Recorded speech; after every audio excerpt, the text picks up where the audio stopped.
respondido sua mensagem, porque, na verdade, eu adentrei aqui o ambiente da sala de aula apenas para conseguir efetuar a gravação. Então, eu me conectei, mas continuei cuidando aqui dos meus afazeres de casa. Então, peço desculpas por não ter cumprimentado você da maneira adequada. Bom, eu espero que todos estejam me ouvindo. Vamos dar prosseguimento à nossa aula de número 6, sobre direitos da personalidade. Hoje, imagine, mas hoje nós vamos falar a respeito das características fundamentais dos direitos de personalidade. Bom dia, Isabel. E também a propósito do regime jurídico atinente aos direitos da personalidade, com a abordagem dos artigos 11 a 21 do Código Civil. Então, eu vou começar a compartilhar minha tela com vocês e peço um pouquinho de paciência para que nós possamos dar início, então, aos nossos trabalhos. Minutinho só. Bom dia, Regina, como vai? Tudo bem? Vamos lá. Bom, no nosso encontro imediatamente anterior, nós tivemos a ocasião de conversar a respeito, em primeiro lugar, do conceito de direitos da personalidade, da terminologia, inclusive, aplicável, e houve oportunidade para que eu falasse também a propósito dos fundamentos dos direitos de personalidade, e, para tanto, acabei remontando a nossa atenção às noções de contrato social que se podem extrair dos modelos russoniano e lockeano de um lado, uma perspectiva que eu costumo chamar de mais otimista, e, de outro lado, uma perspectiva um pouco mais pessimista, do modelo contratualista, que seria o modelo robesiano, e com consequências práticas no que diz respeito à possibilidade de se depreender novos direitos da personalidade à custa de uma atuação criativa do Poder Judiciário por parte da doutrina. Bom, hoje eu gostaria de começar a nossa análise das características do direito de personalidade, abordando o artigo 11 do Código Civil. Me acompanhe, por gentileza. Com exceção dos casos previstos em lei, os direitos da personalidade são intransmissíveis e irrenunciáveis, não podendo seu exercício sofrer limitação voluntária. Logo nesse primeiro artigo, 3 características acabam sendo apresentadas e elas precisam ser analisadas com muito cuidado. Em primeiro lugar, a intransmissibilidade dos direitos de personalidade. Quando se diz que os direitos de personalidade são intransmissíveis, se quer dizer que eles são personalíssimos. Os romanos diriam que eles aderem à nossa personalidade utile pracutis, né?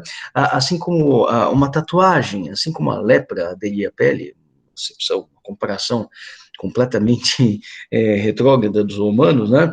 Não poderia deixar de ser, mas da mesma forma como a tatuagem adere à minha pele, e no momento da minha morte, um imóvel do qual eu seja titular se transmite aos meus sucessores, um automóvel da mesma forma, o dinheiro que eu tenho na conta bancária pode ser transmitido aos meus sucessores, mas a tatuagem que eu carrego comigo me acompanhará para o caixão, ou então para que o corpo seja cremado, sei lá, o que acabará acontecendo.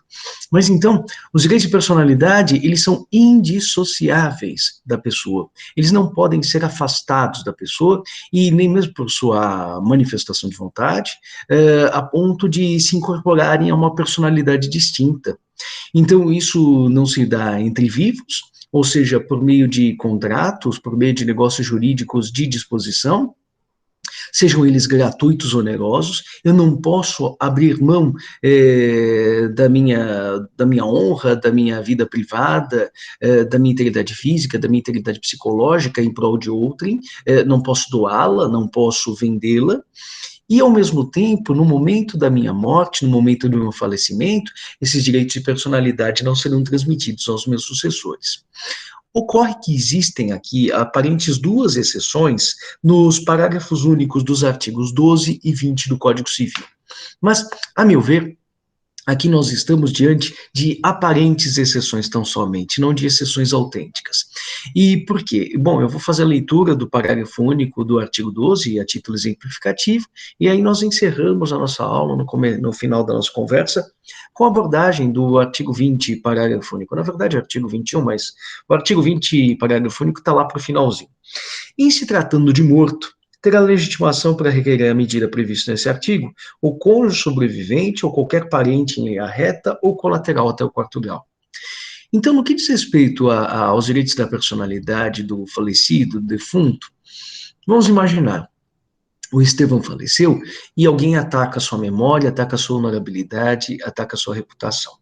É claro que eu não teria mais possibilidade de me defender. No entanto, existe sempre a perspectiva de que alguém saia em meu socorro, em defesa da memória do falecido, no sentido de que ela não venha a ser ultrajada de maneira indevida.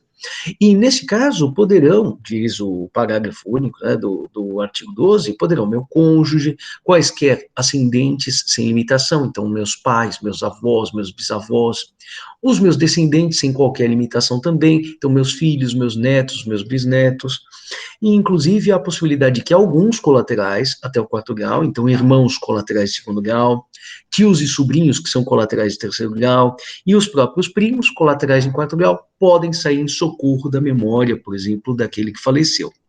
Notem que aqui não se fala no companheiro, mas por força de uma equiparação promovida pelo STF, com a qual eu não concordo, aqui deixo bastante clara a minha posição, é discordante do STF, mas o STF tem incentivado uma equiparação cada vez maior entre os direitos do cônjuge e os direitos do companheiro. Por força disso, todas as vezes em que se atribui alguma espécie de aptidão a defesa da memória alheia ao cônjuge, automaticamente também se deve deferir esse tipo de aptidão ao companheiro, por força de uma hermenêutica dedicada ao direito infraconstitucional, ao Código Civil, no caso, mas que esteja em compasso, esteja em sintonia com aquilo que acaba sendo estabelecido pela nossa Constituição Federal. De toda forma, vocês vão me dizer, mas professor, então, excepcionalmente, após sua morte, a defesa da sua memória é feita pelos seus sucessores, por exemplo, pelo seu filho, e ele se torna titular do seu direito de personalidade. Será isso mesmo? Vamos pensar, quando eu morro, o imóvel que pertence a mim passa a ser imóvel do meu filho. No que diz respeito ao dinheiro que eu tenho na conta bancária, morto o Estevão, pois bem, o dinheiro passa a ser de titularidade do meu filho. Agora, quando o parágrafo único desse artigo 12 estabelece a aptidão para que o sucessor, para que um descendente, por exemplo, um filho, defenda a memória de seu pai, vejam, ele não está defendendo uma memória que se tornou dele. Ele está defendendo uma história, uma honorabilidade, um nome, um aspecto da personalidade inerente à pessoa que faleceu. É que simplesmente a pessoa que faleceu já não tem mais como se defender por si própria. Então, nesse caso, excepcionalmente, admite-se, por força de um expediente chamado de legitimação extraordinária, que alguém defenda em nome próprio, no caso, o meu filho, defenderá em seu próprio nome, mas um interesse alheio, graças a uma autorização legal que respalde essa espécie de exercício de interesse alheio, graças ao emprego da própria força, ao emprego da própria ordenação de conduta. Mas, de toda forma, aqui nós não estamos diante, a meu ver, de uma autêntica transmissibilidade de direito de personalidade, que, em linha de princípio, me pareceria absolutamente pouco razoável. Muito embora exista uma previsão nesse sentido, a meu ver, esdrúxula, excrescente, constante do artigo 24 da Lei de Direitos Autorais. Na Lei de Direitos Autorais, há a previsão da transmissão de determinadas espécies de prerrogativas, de determinados direitos morais de autor, de certos direitos de personalidade, do autor para os seus sucessores. Mas isso vocês vão estudar em legislação especial, com outros professores. De toda forma, fica aqui o meu apontamento de que, no que diz respeito ao Código Civil, o princípio da intransmissibilidade dos direitos de personalidade permanece absolutamente intacto. Irrenunciabilidade vem abordada também no artigo 11 do Código Civil. Os direitos de personalidade, eles não podem ser objeto de um abandono, de uma derrelicção. Quanto aos bens corpóreos, como por exemplo esse telefone celular, imaginem que eu esteja com muita raiva ou esteja descontente com o serviço que ele me está prestando. Então eu jogo ele fora, pratico o abandono, né, o arremesso. Esse arremesso juridicamente será chamado ou de abandono ou de derrelicção. A terminologia aqui acaba sendo uma questão que vai ser explorada por vocês no terceiro ano. Agora, no que diz respeito aos bens incorpóreos, como a minha honra, como o meu nome, como a minha intimidade, como a minha vida privada, não se pode falar em abandono material, não se pode falar em derrelicção. O que se fala quando se pretende afastar um direito incorpóreo definitivamente do nosso patrimônio? Aí nós falaremos em renúncia. É por isso que quando, por exemplo, falece alguém, um parente, meu pai faleceu, aí eu não quero os direitos hereditários inerentes à herança dele, aí eu acabo praticando, não abandono a derrelicção dos direitos hereditários, mas eu pratico a chamada renúncia da herança, né? No que diz respeito, então, aos bens incorpóreos, quando eles são afastáveis em caráter definitivo do patrimônio, da esfera jurídica do seu titular, se diz que eles podem ser renunciados. Os direitos de personalidade, não. Eles aderem de modo tão indissociável à personalidade dos seus titulares que eles não podem ser objeto de renúncia, desse afastamento terminante, desse afastamento mediante movimento brusco, por força do qual eu acabo retirando ou descolando da minha própria personalidade. E ocorre aqui observar que também as próprias espécies de limitações ou reduções do sentido do alcance de algumas espécies de direitos de personalidade, em linha de princípio, são vedadas pela parte final do artigo 11 do Código Civil, que acaba respaldando, então, o princípio da indisponibilidade dos direitos de personalidade. Me acompanhe aqui, olha só. Não podendo o seu exercício sofrer limitação voluntária. Esse não podendo o seu exercício sofrer limitação voluntária tem que ser coligado lá na parte primeira do artigo, né? Com exceção dos casos previstos em lei. Então, em casos previstos em lei, haveria a possibilidade de limitação voluntária, desde que a lei autorizasse. Não havendo essa autorização legal, não poderia, em linha de princípio, haver uma redução do alcance, por exemplo, da minha intimidade ou da minha vida privada. Não a abdicação completa, não uma renúncia, mas uma redução do seu alcance. E aí alguns alunos me perguntam muitas vezes, mas professor, esse texto do artigo 11 do Código Civil diz que eu não posso restringir o alcance por meio de uma limitação voluntária de um direito de personalidade. Mas quando as pessoas participam desses programas de televisão, Big Brother Brasil, reality shows congêneres, elas não estariam abdicando, ou pelo menos reduzindo o alcance dos seus direitos de personalidade? Bom, primeira coisa, abdicando, não. Por quê? Porque elas continuam sendo titulares de um direito à intimidade, de um direito à vida privada, basta que digam, eu não quero mais participar dessa competição, e recobram o direito à intimidade e à vida privada na situação original. E, aliás, essa expressão, né, na acepção original, nos termos originais, isso também dá a entender uma tentativa de compatibilização que nós poderíamos fazer, empreender, entre o artigo 11 do Código Civil e a realidade concreta. Que é verdade. A pessoa participa desses programas de televisão e, durante algum tempo, realmente, parte da sua intimidade, parte da sua vida privada, parte do seu segredo, se torna conhecido, não apenas de um ou de dois, mas do público em geral. Mas como é que nós contornaríamos a proibição constante da parte final do artigo 11? A meu ver, lançando mão de uma interpretação restritiva. Eu vou propor uma nova redação para o artigo 11 na sua parte final. Vejam só. Não podendo o seu exercício sofrer limitação voluntária definitiva, ou permanente, se quiser, ou duradoura. O que isso quer dizer? Isso quer dizer que, realmente, as pessoas, quando participam desses programas de televisão, elas reduzem, em certa medida, o aspecto da sua vida privada ou da sua intimidade, mas não em caráter definitivo, não até o final das suas existências, mas apenas e tão somente durante o período do qual participam daquela competição. Seja uma semana, seja um mês, seja 3 meses, seja um ano. Durante aquele período, realmente, haverá uma redução justificada ou pelo oferecimento de alguma espécie de pagamento, ou pela perspectiva de ganhar algum prêmio, sabe-se lá, ou às vezes gratuitamente mesmo, haverá uma redução momentânea, transitória, de toda forma, dos limites da intimidade ou da vida privada, e ao final da participação nesse programa de televisão, o sujeito vai recobrar a sua intimidade, a sua vida privada por completo. Então, aqui, na verdade, como tentativa de conciliação, eu acabaria sugerindo uma adaptação da parte final do artigo 11 do Código Civil para que realmente fosse necessária uma previsão legal para que houvesse uma amputação do direito de personalidade em caráter definitivo. Agora, por uma redução de seu alcance em caráter transitório ou voluntário, não haveria necessidade de autorização legislativa. E com isso a gente consegue preservar a autoridade do texto, né, do artigo 11, não dizer que ele está errado, e ao mesmo tempo atender à realidade concreta quando essas pessoas participam já de 21ª, 22ª edição desses programas de televisão, estou só falando aqui desse mais conhecido, né, do Big Brother, e nada, nenhuma espécie de alegação de ilegalidade até hoje foi feita nesse sentido, né. Como quarta característica dos direitos de personalidade, eu poderia apresentar aqui a chamada oponibilidade erga omnes. Aqui muita atenção com relação a essa característica. Suponham que eu tenha contratado um senhor chamado Caio para que viesse aqui à minha casa para pintar as paredes da minha sala.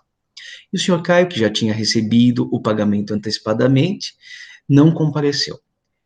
Aí eu ligo, entro em contato com ele e falo, olha, surgiu uma oportunidade de um serviço maior e fora do município de São Bernardo do Campo, não pude deixar de aceitar essa proposta, então sinto muito, vou te devolver o seu dinheiro e até pago uma indenização. Lógico que eu não queria a devolução de dinheiro, coisa alguma, não queria indenização, coisa alguma, queria as paredes pintadas. Mas se o sujeito pelo menos devolve o dinheiro que eu havia antecipado, e eventualmente se paga alguma sorte de indenização, eu tenho condições agora de contratar um outro pintor para que satisfaça as minhas necessidades. Então não é o mundo perfeito, né? Mas de toda forma dá para continuar sobrevivendo e daqui a algum tempo, daqui a uma semana, talvez eu me esqueça desse desconforto. Vamos imaginar agora uma outra situação. Eu tenho um vizinho aqui ao lado do meu imóvel, e este sujeito, todos os dias, antes de sair para o seu serviço, para o seu trabalho, ele mora sozinho, ele liga o aparelho de som no último volume, e aí deixa ligado durante todo o dia, e ele só volta para casa por volta das 11 da noite. E por que ele faz isso? Deliberadamente para me estorvar, para acabar impedindo o bom desenvolvimento das minhas atividades profissionais, né? Agora nessa história de home office, tem que dar aula, tem que preparar artigo, tem de advogar, tem de fazer audiência, tudo graças à utilização, né, desses equipamentos eletrônicos. E aí eu não posso negar a vocês que esse barulho que vem do apartamento vizinho acaba me amolando bastante, acaba me prejudicando bastante.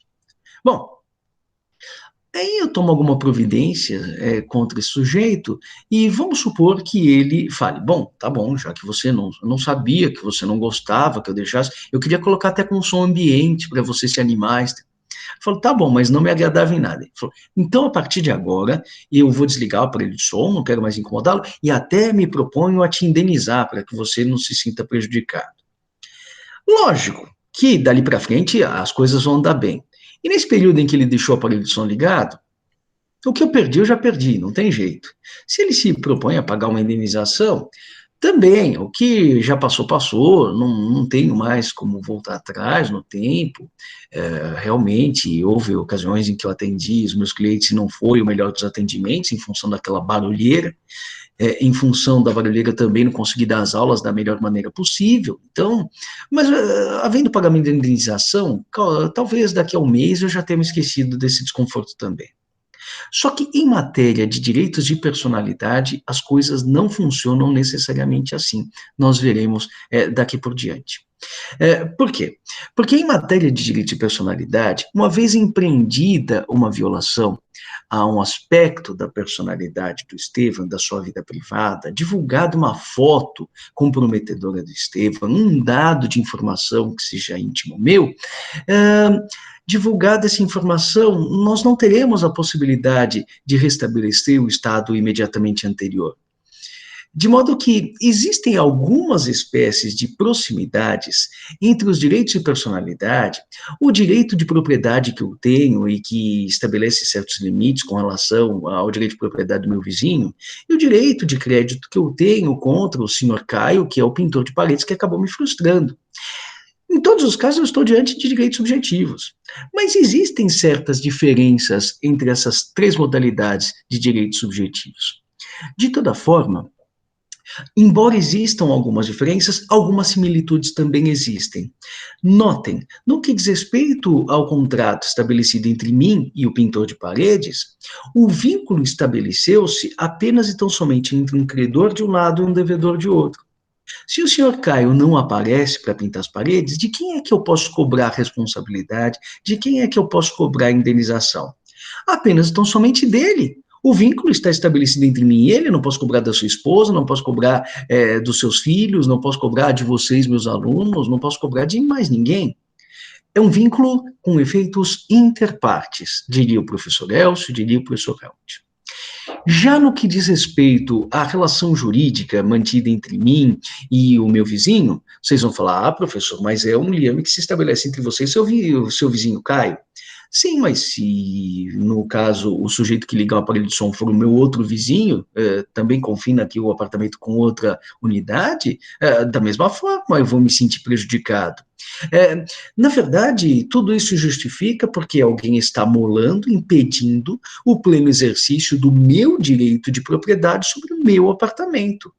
E isso vai se aplicar ao meu vizinho da esquerda, ao meu vizinho da direita, e inclusive a você, se tornar meu vizinho. Tem que tomar um pouquinho de cuidado e ter um espírito civilizado sempre que for utilizar o próprio equipamento de som, para não amolar demais as outras pessoas.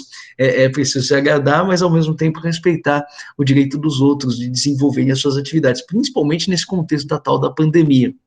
Então, no que diz respeito ao direito de propriedade meu sobre o meu apartamento, ou meu sobre o meu copo d'água, eu sou proprietário e as pessoas que precisam respeitar o meu direito de propriedade são todas as demais que comigo convivem, exceto o próprio proprietário.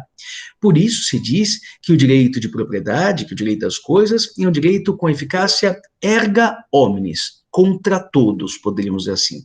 A tradução, né, a versão latina da expressão contra todos, acaba correspondendo a esta expressão erga omnes. Tá, professor, entendi. E os direitos de personalidade? Os direitos de personalidade ele, à semelhança do direito das coisas, à semelhança do direito de propriedade, eles também se exercem erga omnes. Ah, quer dizer então que assim como eu tenho o direito de propriedade sobre o copo e vocês todos têm de respeitá-lo, o meu vizinho Caio, meu vizinho Meve, meu vizinho Tício, todos têm de respeitar o meu direito de propriedade sobre o copo, sobre o imóvel, todas as pessoas também têm o dever de respeitar o meu direito ao nome, o meu direito à vida privada, o meu direito à intimidade, de maneira que existe uma certa similitude entre o direito de personalidade e o direito de propriedade, o direito das coisas, na medida em que ambos têm essa oponibilidade contra todos. Eu sou titular de um respeito ao direito ao meu nome e que se exerce contra Caio, contra Mévio, contra Tício, contra Público, contra Sempônio e contra Paulo, contra qualquer pessoa, diferentemente do direito derivado do contrato, que se opõe apenas e tão somente interpartes. Isto quer dizer que os direitos reais e os direitos de personalidade têm a mesma natureza? Não, e eu vou trabalhar isso com vocês daqui a alguns instantezinhos.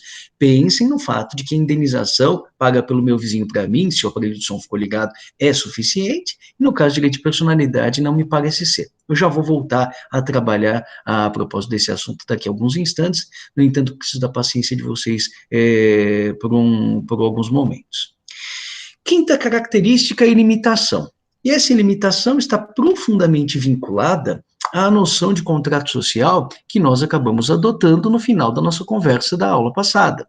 Então, eu dizia, se nós estamos diante de um modelo de contrato social de inclinação justnaturalista, um pouco mais otimista, a la Jean-Jacques Rousseau no contrato social, a la John Locke no segundo tratado sobre o governo civil, aí nós percebemos que haverá a possibilidade de reconhecimento de direitos de personalidade por parte da doutrina e por parte da jurisprudência. E aqui isso é bem importante de ser ressaltado. Porque, diferentemente de outros ramos do direito, como, por exemplo, o direito das obrigações, o direito das coisas, que tem uma história bastante longa, né, que remonta, em última análise, ao próprio século VI depois de Cristo, na herança romana, que por nós foi obtida. No que diz respeito aos direitos da personalidade, nós estamos diante de um ramo muito mais jovial do direito. E por isso, realmente, ele se desenvolve à custa de aproximações, aparece com o direito das coisas em matéria de oponibilidade erga omnes, mas de certas diferenciações, de certos distanciamentos, de certas semelhanças. Haverá pontos em que os direitos da personalidade vão se afastar tanto dos direitos de crédito quanto também dos direitos reais, e eles terão uma natureza bastante sui generis. E exatamente porque nós estamos aqui diante de um campo relativamente novo, é claro que a jurisprudência e a doutrina acabam tendo um papel muito significativo. A legislação também, eu não quero aqui falar mal da legislação. Quando a gente compara o panorama legal que se estabelece em matéria de direito de personalidade, num cotejo entre o Código Civil 16 e o Código Civil 2002, a evolução é admirável. Nós não tínhamos um único artigo no Código 16 devotado aos direitos de personalidade. No Código 2002, nós vamos encontrar 11 artigos, então o avanço é bastante significativo. Mas ainda assim, houve uma série de omissões, algumas perdoáveis, algumas imperdoáveis. No que diz respeito aos avanços tecnológicos, redes sociais, claro que isso não estava previsto no anteprojeto da década de 70 do século passado.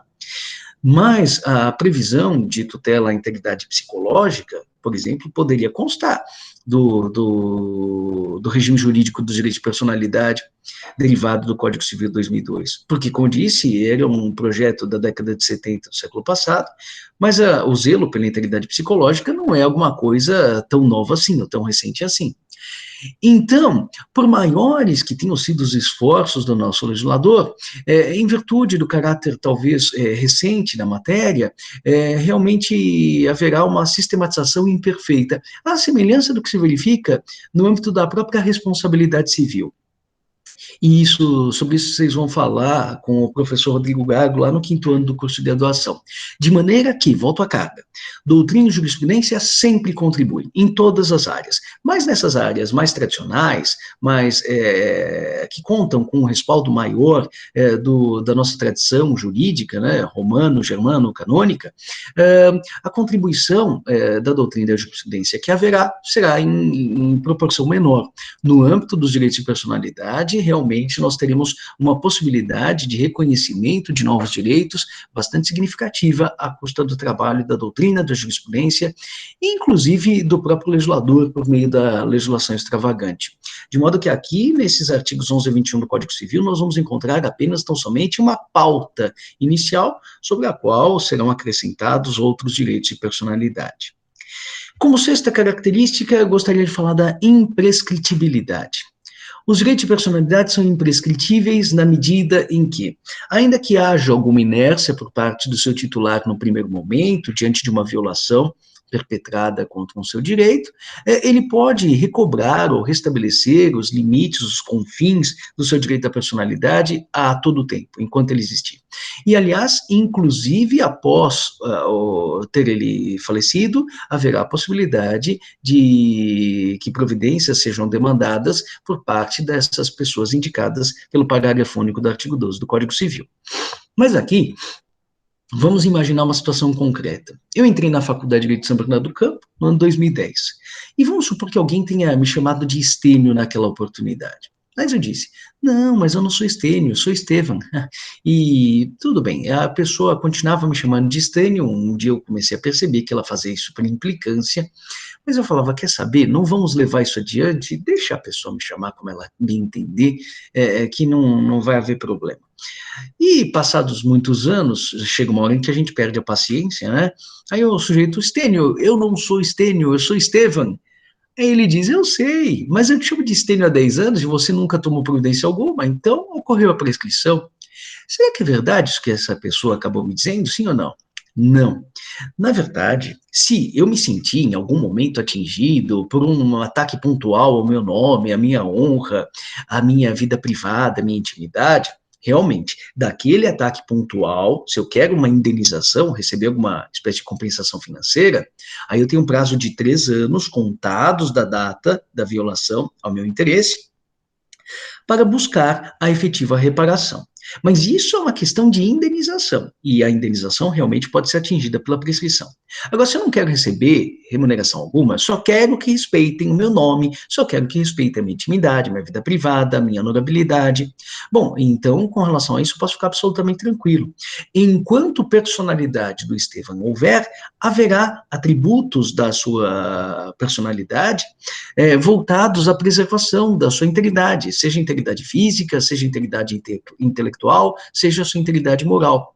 E, como eu disse a vocês, inclusive para depois da minha morte. Excepcionalmente, se poderá defender a reputação, por exemplo, do falecido. Impenhorabilidade. Os direitos de personalidade, eles compõem a minha esfera jurídica. Mas imaginem só a seguinte situação. Estevão está devendo para todo mundo na praça e não tem como efetuar o pagamento de todos os seus credores. Aí, o que eu faço? Simplesmente nada. Deixo as coisas, dívidas de minha parte inadimplidas, e esses credores acabam intentando determinadas ações judiciais para se verem satisfeitos, ações de execução. Para começo de conversa nessa ação de execução, eu serei citado, né, eu serei invitado a participar, haverá ius vocatio, né, serei convocado a participar de uma relação jurídica processual, e, ato contínuo, o próprio oficial de justiça vai tentar encontrar bens do meu patrimônio para fazer com que esses bens sirvam de garantia, caso a ação de execução seja considerada procedente. E aí o credor seja finalmente satisfeito, né? Essa agressão provisória efetuada pelo oficial de justiça à parte do meu patrimônio, visando resguardar uma futura satisfação do interesse do credor, é chamada de penhora. Se ele não encontra imóveis, se ele não encontra automóveis, dinheiro na conta corrente, será que seria possível penhorar um aspecto da minha personalidade? Por exemplo, eu encontro aqui sobre a mesa um exemplar, Direito Privado Aplicado, uma obra do Estevão Repousado. Não estou falando do exemplar propriamente, mas seria possível penhorar a autoria dessa obra? Porque daí vai saber, né? Alguém precisa conseguir alguns pontinhos aí no currículo Lattes e quer colocar alguma obra que ele escreveu, aí ele já remata, por exemplo, essa autoria da obra Direito Privado Aplicado em asta pública, e aí ele pode incrementar o currículo, não é isso? Seria possível essa arrematação? Não. Os direitos de personalidade são impenhoráveis. Não é possível que sobre eles recaia penhora, eles sejam levados à asta pública, aquilo que se costuma chamar de leilão, né? É que, na verdade, o leilão é o hasteamento, é a asta dos bens móveis. E no que diz respeito aos bens imóveis, a gente costuma falar em praça, o praceamento. É aquela espécie de exercício em que se oferece alienação de determinado bem e quem oferece o maior lanço o acaba levando, né? Vocês devem já ter visto isso em alguma ocasião, em alguma oportunidade. Mas os direitos de personalidade não podem ser penhorados e, consequentemente, levados à arrematação. O que não quer dizer que os direitos patrimoniais, eventualmente vinculados aos direitos de personalidade, não possam ser também. Não, os direitos patrimoniais podem ser penhorados, sim. Eu disse, né, tinha aqui o livro Direito Privado Aplicado, o autor é Estevão Repousado. A autoria do livro é um direito de personalidade, é um direito moral de autor. Não pode ser levado à arrematação, não pode ser penhorado. Mas, se o Estevão tem royalties a receber, direitos que lhes são pagos de tempos em tempos pela casa editorial, em virtude de um contrato de edição, essas verbas que eu tenho a receber da editora podem ser penhoradas sim, porque são aspectos patrimoniais, são aspectos econômicos, estão vinculados a um direito de personalidade, mas eles são tão diferentes que esses royalties, se eu quiser, por exemplo, ceder para outra pessoa, posso ceder sem nenhuma espécie de problema. Eles têm um regime jurídico diferente. Esse regime mais rigoroso atine exclusivamente aos direitos de personalidade. Inexpropriabilidade. Lançando mão aqui do mesmo exemplar, né, do mesmo exemplo do livro. Será possível expropriar a autoria da obra Direito Privado Aplicado por minha escrita? Não. Os direitos de personalidade, como a honra, a intimidade, o nome, o direito de personalidade de autor, o direito chamado moral de autor, nada disso pode ser retirado da esfera jurídica do seu titular, nem mesmo pelo Estado, nem mesmo por utilidade pública. Olha que interessante isso, não? Vejam, outro dia eu fazia uma pesquisa, de tempos em tempos eu entro num site chamado Estante Virtual, não estou fazendo propaganda não, mas para ir atrás de algumas obras que me interessam. Às vezes eu encontro, às vezes eu não encontro, continuam esgotadas. E outro dia, eu tenho um exemplar de um livro muito interessante para mim, que é a Gramática Latina do professor Napoleão Mendes de Almeida. Mas eu tenho um exemplar um pouco mais antigo, de capa azul, e esse exemplar mais antigo de capa azul não tem as respostas dos exercícios. E aí eu estava atrás de uma versão mais moderna com as respostas dos exercícios. E eu fui ver, procurei lá, digitei Napoleão Mendes de Almeida, Gramática Latina. Vocês não têm ideia. Eu não estou falando de uma obra do século passado, estou falando de uma obra de 10 anos, 15 anos atrás. Mas os preços atingidos por aquelas obras. É um verdadeiro absurdo. Bom, não é um absurdo, porque a obra é muito valiosa, realmente merece todos os elogios, merece o preço, pelo amor de Deus, merece o preço que é cobrado. No entanto, realmente aquilo negará bastante o meu bolso, né? Então eu fiquei pensando cá comigo, puxa vida, mas seria possível que o Estado desapropriasse essa obra intelectual? E, em tese, seria possível. Não, professor, você acabou de falar que não se pode desapropriar o direito à autoria sobre uma obra. Não, cuidado. Realmente não pode constar lá como autor da gramática latina União Federal, governo do Estado de São Paulo, município de São Bernardo do Campo. Não, isso não pode mesmo. O autor, Napoleão Mendes de Almeida, mestre Napoleão. Aliás, tem uma excelente gramática metódica da língua portuguesa. Bom, mas completando-se, o que pode ser expropriado por utilidade pública são os direitos patrimoniais, o direito de colocar em edição, ao alcance do público, esse direito de exploração econômica de uma obra intelectual, esse pode ser expropriado sim. Já o direito de personalidade, não. A expropriação é um gênero do qual a desapropriação acaba sendo uma espécie e o confisco acaba sendo outra, né? A diferença entre o confisco e a desapropriação é que o confisco é uma pena, um castigo, e, portanto, não haverá indenização alguma. Na desapropriação costuma haver indenização. Mesmo porque, em alguns casos, o titular do bem expropriado não adotou nenhum comportamento errado, não. Às vezes ele andou na linha, teve um comportamento perfeitamente ilícito. Vejam, imagine que eu seja proprietário de um imóvel e esse imóvel esteja situado em um local onde passará uma estação de metrô, onde se situará uma estação de metrô. Haverá desapropriação. Não que eu tenha me portado mal, é que o interesse público de que aquele imóvel seja utilizado para atender aos interesses da coletividade acaba prevalecendo sobre o meu interesse individual. E aí, nesse caso, eu vou perder aquele objeto que integrava o meu patrimônio e vou receber uma indenização. Notem que essa prevalência do interesse público sobre o interesse particular pode existir em variados casos, como, por exemplo, na difusão de obras intelectuais.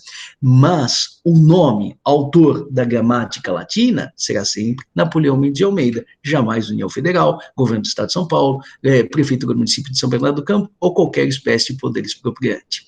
Os direitos de personalidade são insuscetíveis de serem retirados da esfera jurídica do seu titular para serem incorporados à esfera jurídica estatal. E, finalmente, os direitos de personalidade são vitalícios, no sentido de que eles permanecem a integrar o patrimônio do seu titular, a esfera jurídica do seu titular, melhor dizendo, durante toda a sua existência. E, como eu disse a vocês no comecinho dessa nossa conversa, inclusive após o falecimento do titular, ele pode ser tutelado, inclusive por algumas pessoas indicadas nesse parágrafo único do artigo 12 e também do artigo 20, com algumas pequenas diferenças. O cônjuge, o companheiro, os ascendentes, os descendentes, e, no caso do artigo 12, parágrafo único, os colaterais até o quarto grau. Vamos aproveitar, então, e analisar esses diversos dispositivos. Eu já abordei o caput do artigo 11, o parágrafo único do artigo 12. Repito que, necessariamente, aqui nós estamos diante de uma pauta inicial, haverá possibilidade, sim, de integração desses direitos de personalidade, definidos nesses 11 artigos, por outros direitos de personalidade, previstos na legislação extravagante, na Lei de Direitos Autorais, na Lei de Propriedade Industrial, na Lei Geral de Proteção de Dados, o arcabouço relacionado ao direito penal, ao direito processual civil, à Constituição Federal, os incisos do artigo 5º, tudo isso tem que ser tomado em consideração, mas além dessas várias espécies de repositórios normativos, inclusive doutrina e jurisprudência podem desenvolver uma atividade criativa muito rica nessa matéria, né, nessa seara. Vamos ao artigo 12. Pode-se exigir que cesse a ameaça ou a lesão a direito de personalidade e reclamar perdas e danos sem prejuízo de outras sanções previstas em lei. Eu havia dado 3 exemplos aqui que aparentemente tinham algo de comum e algo de diferente. Disse que o senhor Caio tinha de vir pintar as paredes e não veio, e que eu só podia cobrar dele, não podia cobrar de outras pessoas aquele comportamento. Falei do meu vizinho que deixou o aparelho de som ligado durante o dia inteiro, isso me gerou muito desconforto, mas que eu poderia demandar o respeito ao meu direito de propriedade, não apenas dele, mas de todas as outras pessoas que se portam como os meus vizinhos. Que, na verdade, o direito de propriedade deve ser respeitado por todos, erga omnes, não apenas inter partes. É um direito que se exerce contra todos. E o mesmo se verificaria com relação aos direitos de personalidade. E eu havia observado a vocês que haveria a possibilidade, sim, de uma aproximação entre os direitos de personalidade e os direitos reais, na medida em que ambos oponíveis contra todos, mas eu havia dito que eles não são inteiramente semelhantes. Por quê? Como eu disse a vocês, se o meu vizinho desrespeita o meu direito de propriedade e depois me paga alguma sorte de indenização, é claro que eu não terei o melhor dos mundos, porque eu tive clientes que ficaram muito descontentes com o fato de que não puderam ser atendidos direitinho por mim, já à custa da utilização dessa tecnologia. Então o cara já vem contrariado porque vai ter que fazer uma reunião com o advogado por meio do computador. Não gosta disso, gostaria de uma reunião presencial. Parênteses, eu odeio toda e qualquer espécie de reunião. Para mim, depois da invenção desse e-mail, porque a carta realmente tinha um desconforto, demora muito tempo, mas depois que inventaram o e-mail, telefone a gente já usa, o WhatsApp, não há motivo, porra, para fazer uma reunião. Eu nunca participei de qualquer reunião que não pudesse ser transformada numa boa conversa de WhatsApp, numa rapidíssima troca de e-mails. Não sei por que necessidade de fazer uma reunião presencial, precisa chegar ao cangote da pessoa, sei lá, os meus gatinhos às vezes vêm e querem chegar ao cangote, mas são gatinhos, né? Agora, no que diz respeito a cliente, querem fazer uma reunião presencial, como se estivesse constatando se o advogado está vivo de verdade. Bom, não sei. Eu tenho uma técnica para as reuniões durarem pouco, as presenciais. As à distância isso não funciona. Mas nas presenciais, você tira as cadeiras e tira a água. A reunião que duraria normalmente 40 ou 50 minutos, em questão de 10 minutos se resolve. É só tirar a água, só tirar a cadeira, todo mundo fica numa posição meio confortável, começa a cruzar os bracinhos, aí estabelecendo-se então uma pauta, é capaz de em 60 segundos todos os assuntos terem sido resolvidos. E aí as pessoas até começam a se dar conta, olha, manda um e-mail que é mais fácil do que ficar naquela posição desconfortável. Bom, mas voltando, aí eu dizia, pagando-se, então, a indenização para mim, em certa medida eu fico satisfeito. Mas vamos pensar em uma atriz de televisão que tenha sido cortejada por uma editora, ou por revistas masculinas para que posasse nua. E ela disse, não quero posar nua. Uma vez, 2 vezes, várias vezes. Ela sempre se manteve firme. Disse, não julgo quem faça, mas não me sinto confortável em fazê-lo, não é o meu interesse, não é o rumo que eu quero dar para a minha carreira profissional. Isso tem que ser respeitado. Até que um dia alguém se prevalece de uma vulnerabilidade factual, de um acesso a um dispositivo eletrônico de titularidade dessa atriz e consegue ter acesso a fotografias em que ela aparece nua. E divulga essas informações pelo mundo afora. Será que a indenização seria suficiente para restabelecer o estado imediatamente anterior? A meu ver, não. E é exatamente por isso que os direitos de personalidade, eles merecem um tratamento todo especial. Nós não podemos nos esquecer do fato de que, vocês vão estudar isso em direito penal no ano que vem, teoria geral dos crimes, teoria geral do crime, que há determinados ilícitos que são ilícitos instantâneos. Então eu pego, surrupio, por exemplo, esse determinado celular que pertence à minha esposa. Pronto, pratiquei a conduta, um crime instantâneo. Mas daí eu me arrependo e falo, meu Deus, não deveria ter surrupiado esse celular do fulano, né? Aí eu devolvo o celular para o seu verdadeiro proprietário. Bom, é como se a conduta não tivesse existido. Não que eu não tenha praticado o crime, pratiquei o crime. Mas o que eu quero dizer? Eu consigo devolver aquilo à pessoa que foi prejudicada, por meio de chamado arrependimento posterior. Agora, num homicídio, a coisa não funciona assim. No momento em que eu atiro em alguém e tiro-lhe a vida, daí depois eu fico arrependido, não dá para eu ressuscitar a pessoa e torná-la viva novamente. É aquilo que a gente chama, neste caso, de crime instantâneo de efeitos permanentes. Os efeitos são definitivos, diferentemente daquele furto, né, que poderia restituir a coisa no arrependimento posterior ao seu legítimo proprietário, a vítima do furto. Nos direitos de personalidade, da mesma forma, quando eu aperto a teclinha Enter do meu computador, essa setinha, e publico alguma coisa que diz respeito a uma outra pessoa, muitas vezes, logo depois, eu acabo me arrependendo e falo, não, vou retirar essa postagem.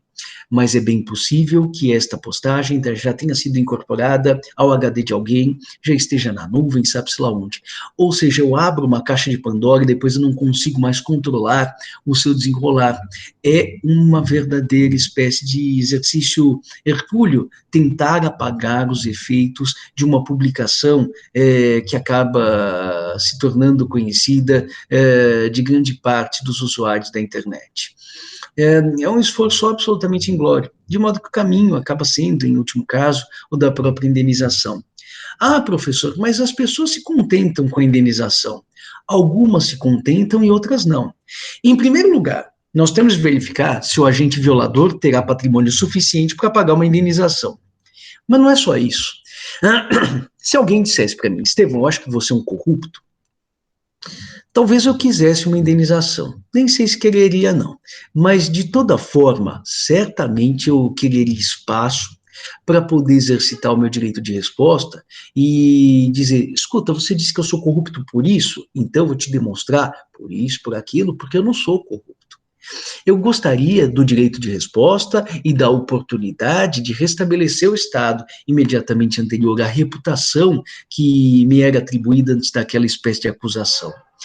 E o direito de resposta pode caber no que diz respeito à honra, à tutela da honra, mas no que diz respeito à tutela da intimidade, o que eu vou fazer?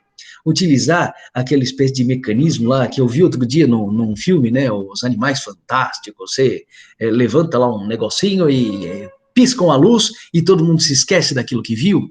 Não existe essa possibilidade no que diz respeito a uma violação a direitos da personalidade, à intimidade. E os resultados, às vezes, acabam sendo catastróficos. Divulgada nessas vinganças pornográficas, havidas entre ex-cônjuges, ex-noivos, ex-namorados, que se desentendem, depois acabam reatando por maneiras inexplicáveis. Alguns têm as suas imagens íntimas divulgadas e acabam lidando de uma maneira, sei lá, talvez mais leve com o assunto, mas outras pessoas acabam lidando com essa divulgação de maneira bastante traumática. Volta e meia, alguma espécie de suicídio acaba sendo noticiado. E nós podemos perceber aí a gravidade de uma violação a direito de personalidade. Por isso, a meu ver, isso já me custou caro em outras oportunidades, mas, a meu ver, faz com que os direitos de personalidade mereçam um tratamento diferente daquele habitualmente dispensado às matérias de direito civil. No que diz respeito ao direito contratual, se o senhor Caio não apareceu aqui para pintar as paredes, bom, ou ele pinta as paredes, ou então se paga a indenização, e haveria, lógico, uma espécie de sucedâneo quase que perfeito no pagamento da indenização. A mesma coisa no que diz respeito aos direitos de propriedade. Já no que diz respeito aos direitos de personalidade, a indenização seria o último caminho.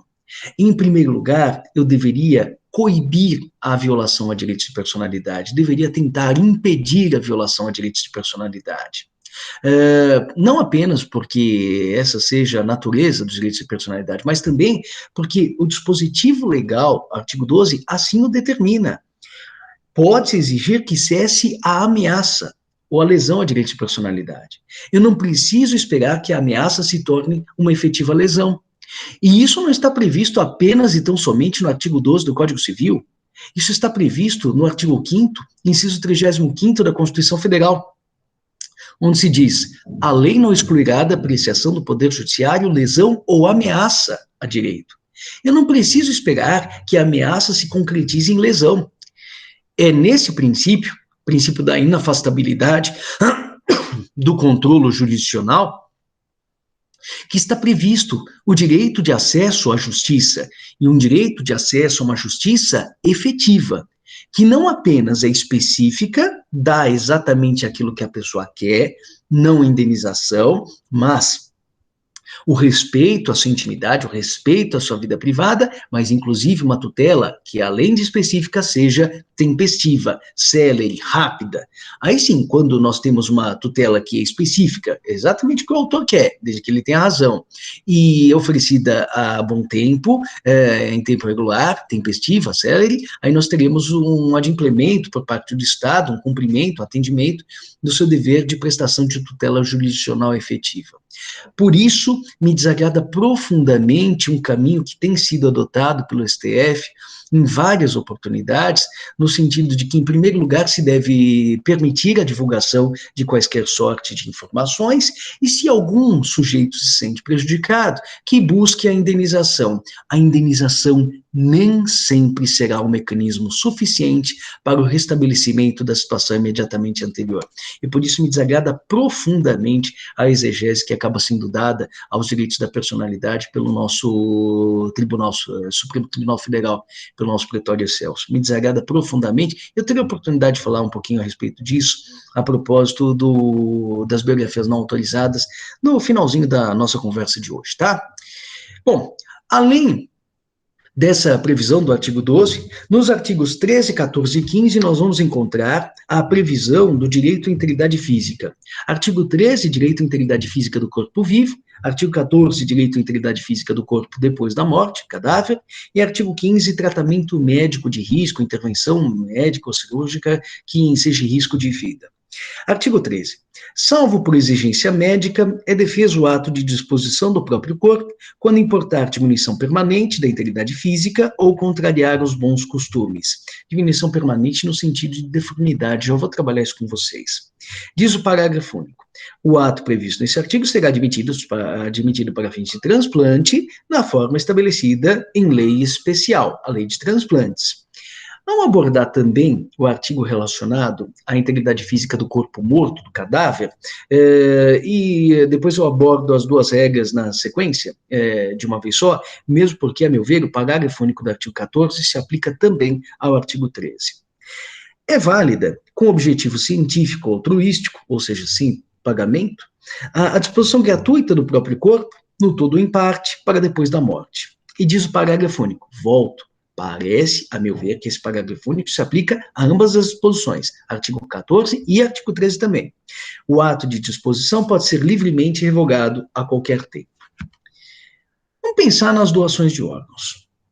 Um ato de generosidade absolutamente louvável e que deve ser estimulado sempre que nós temos oportunidade de nos pronunciar a respeito dele. Pelo menos é a minha forma de pensar, não sou dono da razão, posso estar equivocado, mas no que me diz respeito, eu encaro com muita alegria e com muito otimismo. Acredito que a população tem tomado consciência cada vez maior, talvez até nesse contexto em que nós nos deparamos com a finitude, né, superveniente, com a pandemia, tanta gente de mais idade, mas também tanta gente precocemente perdida, as pessoas começam a pensar na morte como uma companheira que pode chegar mais cedo do que se pensa e começam a pensar naquilo que gostariam que fosse feito com o seu próprio corpo depois da morte. Então, esse sentido de generosidade, de alteridade, de empatia, parece que foi trazido a algumas pessoas por força dessa pandemia. Para outras, ao contrário, a pandemia tornou ainda as distâncias, parece que maiores, né, os egoísmos cada vez maiores. De toda forma, no que diz respeito ao ato de disposição gratuita do próprio corpo entre vivos ou causa-mortes, para depois da morte, ele deve ser admitido. No entanto, nem tudo aquilo que é louvável do ponto de vista ético poderá ser admitido em termos jurídicos. Havia um filme do Denzel Washington, salvo engano, chamado Um Ato de Coragem, em que um pai entra em um pronto-socorro, em um hospital, e acaba exigindo que a equipe médica retire o seu próprio coração e faça um transplante que salve a vida do seu filho. Do ponto de vista moral, do ponto de vista ético, me parece louvável a conduta do pai. No entanto, do ponto de vista jurídico, esse tipo de disponibilidade, liberalidade não poderia ser praticado. E por que não? Porque no momento em que eu abro mão do meu próprio coração, eu salvo a vida eventualmente da criança, mas eu acabo perdendo a minha própria vida. Ah, professor, mas isso é uma decisão pessoal do próprio pai. Por isso que nós falamos que no direito atual nós não estamos diante da autonomia da vontade, e sim da autonomia privada. No Mercador de Veneza, o sujeito oferece uma libra de carne do próprio corpo em garantia de uma dívida, e isso acaba sendo admitido. Entre nós, eu não posso oferecer uma garantia correspondente a um pedaço de carne do meu próprio corpo. Eu não posso abrir mão do meu coração para salvar a vida da pessoa que eu mais amo. E por que não? Porque nós estamos no âmbito de autonomia privada. Eu posso fazer tudo aquilo que eu quero dentro dos limites, dentro dos confins que me são proporcionados pelo direito. Eu não posso lançar mão dessa minha liberdade de maneira irrestrita, de maneira absoluta. Há determinadas espécies de limitações estabelecidas pelo ordenamento jurídico e que, em linha de princípio, deverão ser por mim respeitadas. Não que se eu não fosse pai, talvez não tivesse a conduta heróica do Denzel Washington lá no filme. E haverá oportunidade, talvez, da gente lidar com um fato já ocorrido, né, do transplante. Como é que poderia ser abordada? Será que, eventualmente, seria considerada lícita essa conduta, uma vez praticada? A gente vai analisar um tal de estado de necessidade de terceiro no artigo 188 do Código Civil, mas isso só na aula de número 18. Talvez exista alguma espécie de remendo para a situação como essa, para o fato já consumado. Mas antes de realizar o transplante, não poderia ser realizado. Vejam, 3 requisitos aqui constantes desses atos de doação de órgãos e que, a meu ver, devem ser respeitados no que diz respeito ao ato de disposição gratuita entre vivos e, inclusive, causa mortes. Primeiro, não impliquem deformação ou mutilação inaceitável, aqui no que diz respeito aos atos de disposição entre vivos. Eu só posso praticar o ato de disposição com relação a órgãos duplos, como, por exemplo, um pulmão, como, no caso, posso doar um rim, órgãos que se regeneram, como é o caso do fígado, como o caso de determinados tecidos, eu posso doar sangue, eu posso doar medula óssea, posso doar e, inclusive, comercializar, vender os cabelos, que são parte destacável, o sangue não, agora as unhas dos cabelos, esses sim podem ser destacados e depois destacados podem até ser vendidos, mas de toda forma, há que se sempre resguardar a sobrevivência do doador no momento em que o ato de disponibilidade, de liberalidade acaba sendo praticado. E desde que não exista alguma deformidade ou mutilação inaceitável.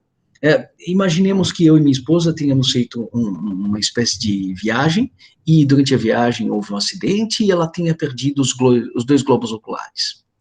Será que eu, Estevão, poderia doar de maneira generosa ou então de maneira bastante pragmática um globo ocular para ela, eu fico com um, ela fica com outro, para que os 2 consigam trabalhar? Puxa, professor, eu nem sei se isso medicamente seria possível, eu também não sei. Mas do ponto de vista jurídico, não seria possível, porque implicaria em mutilação ou deformidade evidente, mutilação inaceitável. Vejam, do ponto de vista ético, é uma ação extremamente louvável, generosa, desde que eu esteja aqui querendo proporcionar visão para minha esposa que tinha perdido. Se eu quiser que ela retome a capacidade laboral, talvez não seja um ato de tamanha generosidade. Mas, de toda forma, do ponto de vista moral, ainda assim, será um comportamento louvável. Mas, do ponto de vista jurídico, não será admissível. Não será admissível por força dessa mutilação inaceitável deformidade. Em segundo lugar, seja todo o tempo revogável, como disse a vocês, isso, a meu ver, se aplica à disposição sobre o cadáver para depois da morte. Então, durante toda a minha vida, fui favorável à doação de órgãos e sou diagnosticado com uma doença terminal no último ano da minha existência, me torno uma pessoa mais dura, mais amarga e chego à conclusão de que não quero que os meus órgãos sejam doados para ninguém. Posso voltar atrás até o último instante da minha existência. Se vou doar um órgão duplo, né, um rim para minha irmã que precisa fazer hemodiálise, e a 5 minutos antes da cirurgia eu volto atrás e falo, não, pensando bem, eu não quero passar por essa cirurgia não. Posso voltar atrás? Posso. Ah, professor, mas você não tinha concordado em fazer a doação? Ela tinha concordado em receber? Ato jurídico perfeito? Teríamos direito adquirido? Nada disso. Como existe a plena revogabilidade, eu posso voltar atrás e, por essa retirada da vox, revogação, é como se doação jamais tivesse ocorrido. E, aliás, se eu disser durante as minhas aulas, estou me manifestando de maneira irrevogável, no sentido de que gostaria de doar os meus órgãos para depois da minha morte, se eu quiser voltar atrás, eu posso. Porque essa cláusula de revogabilidade acabaria afrontando o parágrafo único do artigo 14. Então, ela seria absolutamente desprovida de validade. Terceira, não, antes da terceira. E deve, além de tudo, a manifestação, né, de generosidade, doação, ser caracterizada pelo consenso afirmativo. De boas intenções, o inferno está cheio. Às vezes, o legislador, exatamente porque não é da cultura do brasileiro pensar na morte, né, como algo que pode ocorrer antes daquilo que ele planeja, como sendo um momento aceitável, nunca adequado, mas um momento aceitável, né, para o seu passamento. Então, o sujeito pensa, eu vou morrer quando tiver 80 anos, e às vezes acaba morrendo antes. E o legislador, percebendo que às vezes se pode extrair coisas positivas desse acontecimento que já se deu, a morte de alguém, ele acaba construindo um estratagema, segundo o qual, bom, aquele que não se manifestar categoricamente dizendo que não é doador de órgãos, será implicitamente um doador de órgãos daqui por diante. A intenção pode até ser louvável, porque a morte está consumada. Mas pelo menos graças àquele corpo de um sujeito que não pensou, não é que ele não queria doar, às vezes até queria, se deparasse com essa pergunta. Mas ele nunca tinha pensado nisso, ele tinha postergado a questão da morte, assim como a questão do IPVA e do IPTU, eu penso em janeiro, não vou pensar agora no final de dezembro. Deixa isso para depois. O indivíduo não tinha enfrentado essa questão e o legislador disse, bom, quem cala consente. A intenção era positiva, de salvar outras vidas, mas, como disse a vocês, em matéria de direito de personalidade, manifestação de vontade só por meio do consenso afirmativo. Então, quem quer doar órgãos precisa fazer essa sua intenção se tornar possível de ser conhecida por outras pessoas. Não por meio de nenhuma forma, alguma solenidade específica, mas não havendo uma manifestação categórica, afirmativa, no sentido da disponibilidade da doação desses órgãos, do silêncio tão somente não se poderá extrair uma concordância com essa disponibilidade. Lógico que, em se tratando de pessoas que morrem em silêncio, né, sem dizerem nada a respeito, os familiares é que acabarão tomando a decisão nesse sentido. Já vou falar disso no próximo slide. E, finalmente, desde que não envolva qualquer espécie de contrapartida, mesmo que indireta. Como eu disse a vocês, de boas intenções o inferno está cheio. Há alguns anos, eu tinha por hábito oferecer aos meus alunos, que no quarto bimestre estavam mal das pernas em matéria de nota, né, a oportunidade de aumentarem um pouquinho a sua nota por meio de uma espécie de gincana. Eu oferecia aos alunos, então, uma classe de 60 alunos, a oportunidade de que no dia da quarta prova eles aparecessem com um envelope pardo fechado, contendo 60 comprovantes de doação de sangue, mesmo número de comprovantes de doação de sangue do número de alunos da classe. Prioritariamente que fossem os alunos, mas alguns por questões médicas ou por questões religiosas não poderiam doar, claro, nesse caso, poderiam ser substituídos por outras pessoas. Mas desde que houvesse um número próximo, pelo menos, do número de alunos, eles acabavam recebendo um ponto na quarta prova. Puxa, professor, que bacana! Porque é verdade, com uma bolsa de sangue, muitas vezes mais de uma vida acaba sendo salva. Mas esse comportamento adotado por mim era regular ou irregular? Irregular. Irregular? Sim, hoje eu consigo perceber isso. Porque, embora eu não pagasse dinheiro pelo sangue que era doado pelos alunos, o fato eu oferecia alguma contrapartida, um ponto. E aquele ponto acabava maculando esse ato de generosidade, esse ato de doação. Não pode ser exigida ou oferecida qualquer espécie de contrapartida que seja o móvel, né, o elemento que acaba justificando a prática desse ato de generosidade. Não pode haver precificação e também não pode haver qualquer espécie de contrapartida indireta. É claro, pode haver alguma sorte de estímulo, né? Então, se o sujeito doa sangue e fica fraco, claro que se oferece um lanche para ele, um estacionamento gratuito, mas nós não estamos aqui a falar do móvel que leva uma pessoa efetivamente a praticar um ato de doação, seja de sangue, seja de órgãos ou qualquer coisa que o valha. No que diz respeito ao artigo 15, nós temos aqui os procedimentos médicos sendo abordados. Ninguém pode ser constrangido a submeter-se com risco de vida a tratamento médico ou intervenção cirúrgica. Aqui, há algum tempo, havia espaço para nós falarmos na transgenitalização, e que, obviamente, acabou sendo objeto de grande reflexão por parte da doutrina e da jurisprudência, e nós temos a consagração no enunciado 276 da quarta jornada de direito civil, da admissibilidade da transgenitalização, de modo que os órgãos administrativos e jurisdicionais não devem servir de obstáculo para a plena realização do princípio da dignidade da pessoa humana pelo trans. Se ele quer promover a adequação entre o seu sexo psicológico e o seu sexo físico, por meio de uma cirurgia de transgenitalização, essa deve ser uma faculdade que deva ser respeitada e deva ser facilitada.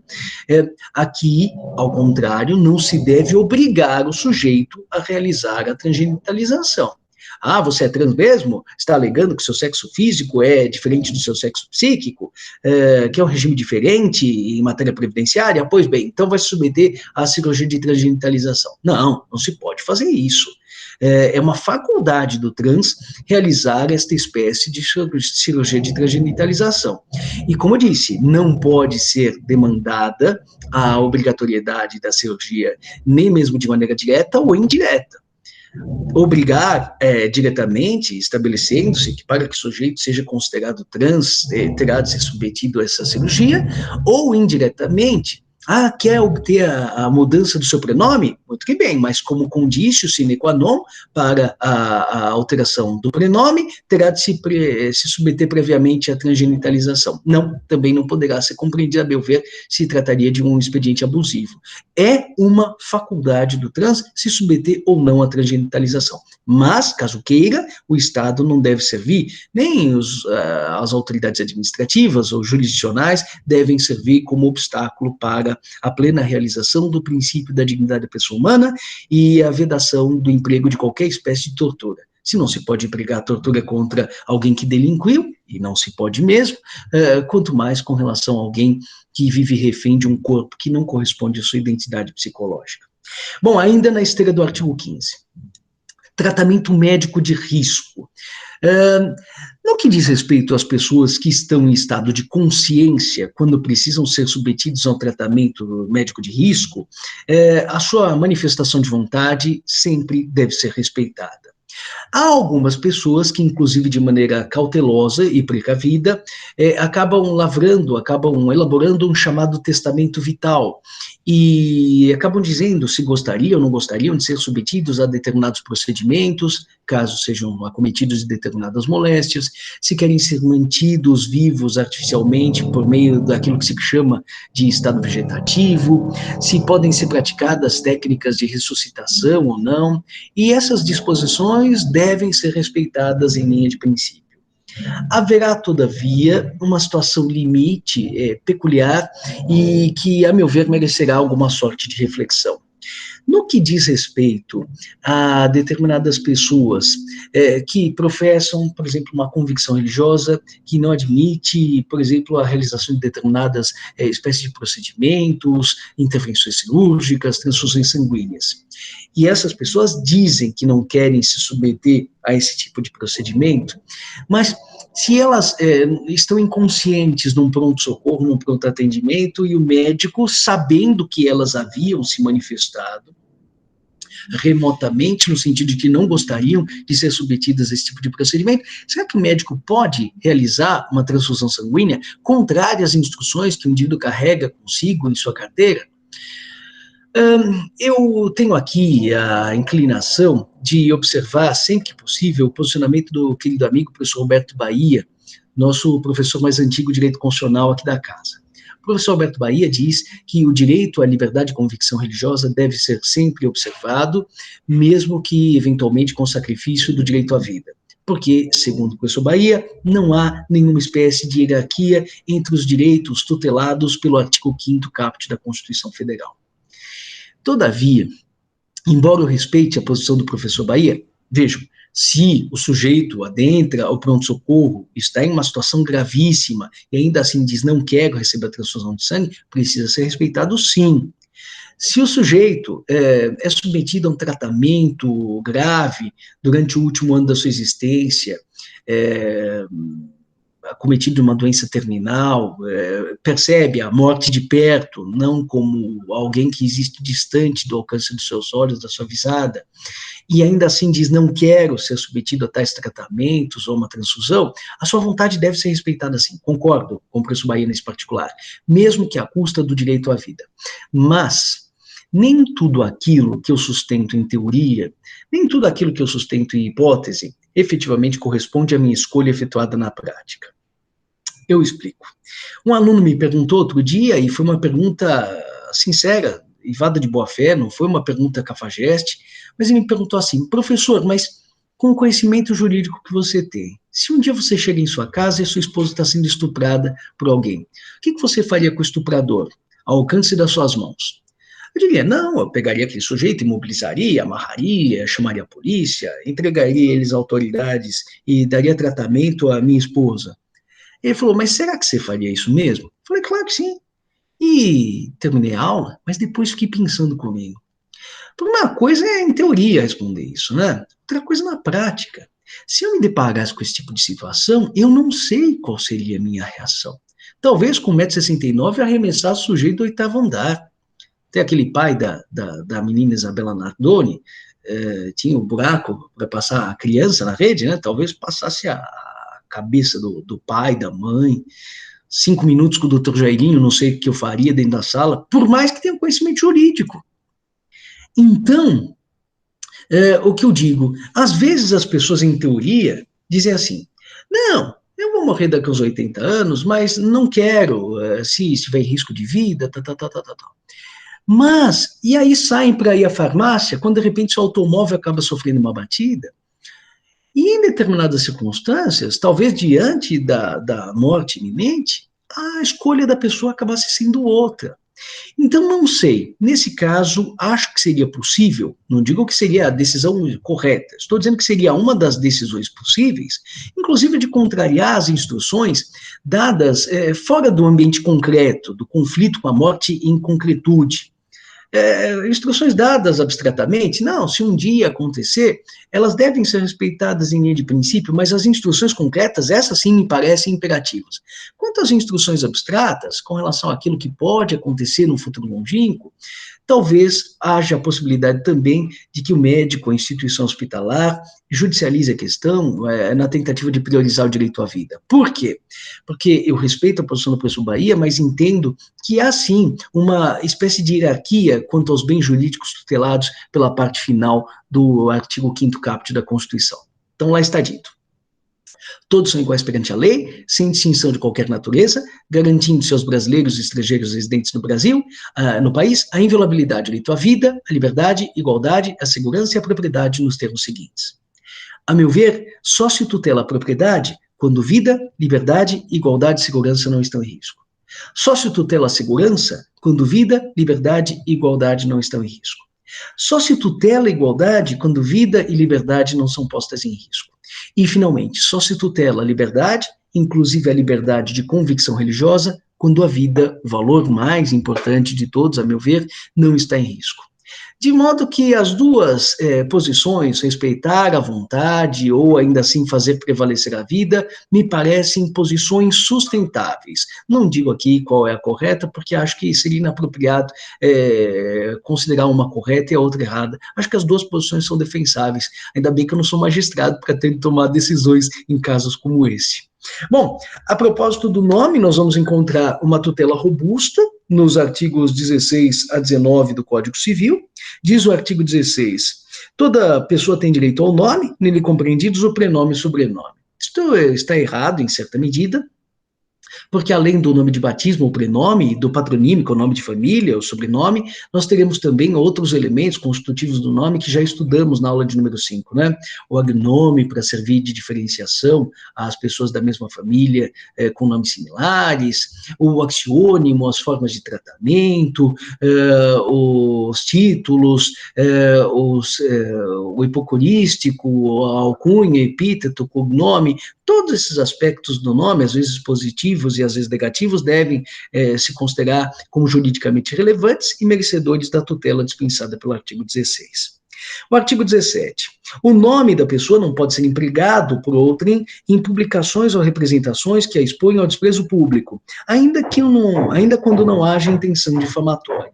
Aqui nós precisamos, a meu ver, fazer uma espécie de interpretação que viabilize não apenas o emprego e o respeito ao nome, mas inclusive da imagem. Quando se divulga em determinadas circunstâncias, isso foi um caso real, se divulgou não um nome, mas um retrato falado de uma senhora, de uma mulher, se dizendo que ela efetivamente teria cometido um crime, teria molestado determinada criança. E ela acabou sendo linchada pela coletividade. Uma mulher acabou sendo confundida com a imagem constante daquele retrato falado, e no final das contas, ela acabou sendo morta. Depois se descobriu que efetivamente não era a pessoa de que se tratava. Então aqui, a meu ver, há que se tomar muito cuidado com relação à divulgação de todos esses dados de informação. Na dúvida, desprezo público não é simplesmente eu torcer o nariz, às vezes nós estamos diante de uma realidade muito mais grave, como um linchamento, uma sanção social. Na dúvida, a resposta é não devemos promover essa divulgação. Diz o artigo 18, sem autorização, não se pode usar o nome alheio em propaganda comercial. Eu dei um exemplo a vocês na aula número 4, né, sobre Pelé, não apenas o nome, mas inclusive a imagem, a caricatura não pode ser utilizada sem autorização. Artigo 19, pseudônimo adotado para atividades lícitas goza da proteção que se dá ao nome. Atividades não necessariamente artísticas, mas de difusão intelectual, de ideias políticas, tudo isso pode efetivamente dar origem a uma tutela relacionada ao pseudônimo ou heterônimo, agora não para o desenvolvimento de atividades criminosas, o codinome de um sujeito na organização criminosa, ou então o nome sob o qual se esconde alguma pessoa para na internet ficar chincalhando a reputação alheia. Para isso, a tutela do pseudônimo não se presta. O artigo 20 cuida do chamado... O artigo 20 cuida do chamado direito à imagem. Está dito, salvo se autorizadas ou se necessárias a administração da justiça ou a manutenção da ordem pública, a divulgação de escritos, a transmissão da palavra ou a publicação, a exposição ou utilização da imagem de uma pessoa poderão ser proibidas, a seu requerimento e sem prejuízo da indenização que couber, se lhe atingirem a honra, a boa fama ou a respeitabilidade, ou se destinarem a fins comerciais. Reconstruindo essa regra, a minha imagem, a minha fala, os meus escritos, a minha voz, tudo isso só pode ser utilizado se não macular a minha respeitabilidade, a minha boa fama, a minha honra. E se destinarem a fins comerciais, em linha de princípio, não haverá possibilidade de reprodução desses aspectos da minha personalidade. Salvo se houver autorização prévia nesse sentido, sou daqueles serial killers que quer ser biografado, então é possível. Também, se for necessária a administração da justiça, como a divulgação de um retrato falado de um sujeito foragido, para que seja recapturado pela autoridade judiciária, ou então a manutenção da ordem pública. Um idoso que não tem ninguém de sua família e acaba saindo para ir ao supermercado e de repente tendo Alzheimer, ele perde, se esquece do caminho de volta. Às vezes um vizinho bem intencionado divulga o retrato daquela pessoa para que ela possa ser localizada. Então, no interesse da ordem pública, não haverá nenhuma espécie de violação ao direito da personalidade. O artigo 20, parágrafo único, também estabelece que, em se tratando de morto ou de ausente, podem tomar essas medidas o cônjuge, claro que o companheiro, por equiparação constitucional, ascendentes ou descendentes. Aqui não se fala a respeito dos colaterais. Aqui eu estou falando da imagem retrato, né? Não da imagem atributo. A imagem atributo ou reputação diz respeito à honra. Quando se diz, o senhor está falando alguma coisa que macula a minha imagem, aí eu não estou falando de imagem, retrato, elemento de identificação. É a honra que também é um direito de personalidade, mas a palavra, a imagem nesse sentido acaba tendo um sentido diferente, não o de direitos de personalidade, a identificação pessoal, a própria imagem. E o artigo 21 diz: a vida privada da pessoa natural é inviolável, o juiz requerimento interessado adotará as providências necessárias para impedir ou fazer cessar o ato contrário a essa norma. Existem coisas que eu posto a respeito da minha vida no Instagram, e a vida pública, e isso pode ser utilizado sem nenhuma espécie de problema. Existem dados que são transmitidos a outrem no exercício de uma vida pública restrita, como as aulas, que por mim são subministradas a vocês, para que vocês tenham acesso às aulas, precisam ingressar pelo @direitosbc.br, né? Existem dados relacionados à minha vida privada, se eu me importo bem ou mal, na praça de alimentação de um shopping center, mesmo que fora do ambiente doméstico, mas fora da minha atividade profissional, tratar-se-ia da minha vida privada. Existe aquilo que eu faço no ambiente doméstico, então, se efetivamente tomo banho ou não tomo banho, se acordo mal-humorado ou não acordo mal-humorado, se uso calça de brinco ou short para dar as minhas aulas virtuais, e que se tratam de dados conhecidos das pessoas que comigo convivem, da minha esposa, da minha sogra, dos meus gatinhos.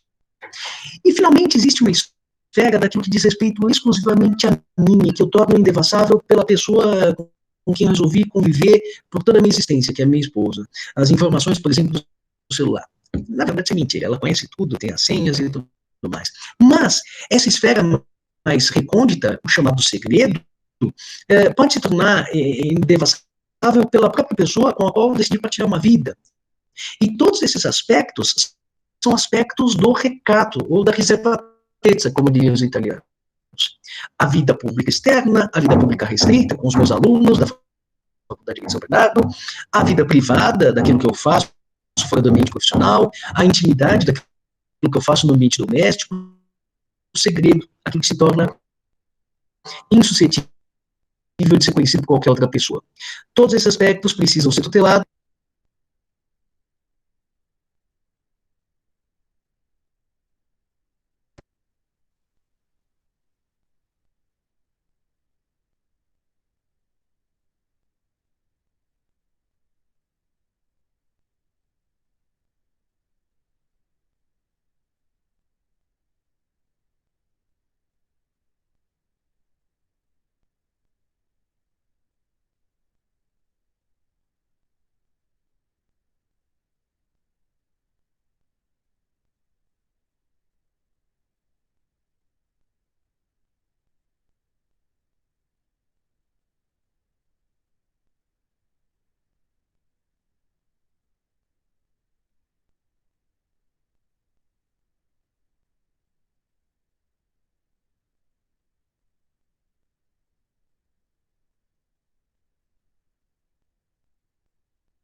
Vamos ver, será que vocês estão me ouvindo aqui?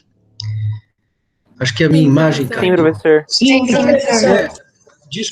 Desculpem, viu? Voltando aqui, eu não sei se a tela está sendo compartilhada, acho que está. Peço desculpas, viu, aqui, uma bobagem de minha parte, mas então eu dizia que todos os aspectos relacionados à minha vida pública e restrita, vida Professor, pública reservada. Oi, diga. desculpa te cortar, porque você não está compartilhando a tela. Ah, então desculpa. Eu tô ficando velho depois de cada vez mais incompetente, me desculpem. Vamos lá, compartilhar a tela. Ai, ai, ai.